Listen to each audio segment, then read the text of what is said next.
వైసీపీలో ఉన్న 5గురు మాత్రమే రాష్ట్రంపై పెత్తనం చేస్తున్నారన్నారు పవన్ కళ్యాణ్. మిగిలిన నేతలకు ఎలాంటి హక్కులు లేకుండా చేస్తున్నారని ఆరోపించారు. జగన్ పాలకుడు కాదు సేవకుడన్నారు మంత్రి వేణు. సేవ ప్రధాన లక్ష్యంగా ఎంచుకుని పరిపాలిస్తున్న ప్రభుత్వాన్ని విమర్శించడమేంటన్నారు ఆయన. పశ్చిమ గోదావరికెళ్ళు, తూర్పు గోదావరికెళ్ళు, రాయలసీమలోని అనంతపురం, కర్నూలు, ఏ జిల్లాకైనా వెళ్ళు, ఈ 5 మంది పంచాయతీలు చేస్తూ ఉన్నారు. ఈ 5 మంది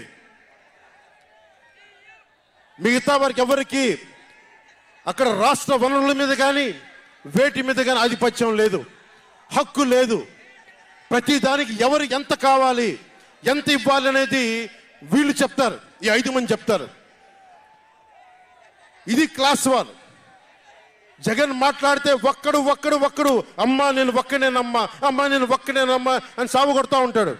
యుద్ధం చేస్తాను, వైసీపీ వాళ్ళని గుండాలుగాను చిత్రీకరించడం అనేటువంటిది వైసీపీ వాళ్ళు కానీ మా నాయకుడు కానీ నేను పాలకుడిని కాదు సేవకుడు అన్నాడయా.